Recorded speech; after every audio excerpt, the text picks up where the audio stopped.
বিশ্বকাপে ওয়ার জাবাল ম্যাজিকে সৌদি আরবকে বিধ্বস্ত করে স্বরূপে স্পেন। গোলরক্ষক আলী রেজা বিরুদ্ধে বেলজিয়ামকে রুখে দিল ইরান।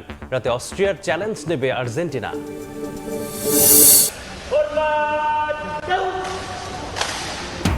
মালয়েশিয়ায় প্রধানমন্ত্রীর সঙ্গে তারেক রহমানের বৈঠক। লাল গালিচায় উষ্ণ অভ্যর্থনা জানালেন আনোয়ার ইব্রাহিম। আলোচনায় শ্রমবাজার খোলা, আটকদের মুক্তি ও বিনিয়োগ। বৈশ্বিক সংকট আর আমদানি নির্ভরতায় নাজুক দেশের বিদ্যুৎ জ্বালানি খাত।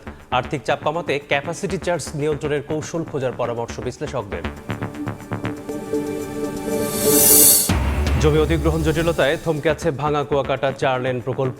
মূল নকশা ব্যয় নির্ধারণ এবং অর্থায়ন নিয়ে তৈরি হয়েছে জটিলতা। আশার বাণী শোনাচ্ছে বিভাগীয় প্রশাসন। এবং কর ছাড়ের পরেও কমছে না স্মার্টফোনের দাম। চিপসেটের মূল্য বৃদ্ধির অজুহাতে মডেল ভেদে বেড়ে 3 থেকে 15,000 টাকা। সিম কর প্রত্যাহারের ভর্তুকির চাপ কমেছে মোবাইল অপারেটরদের।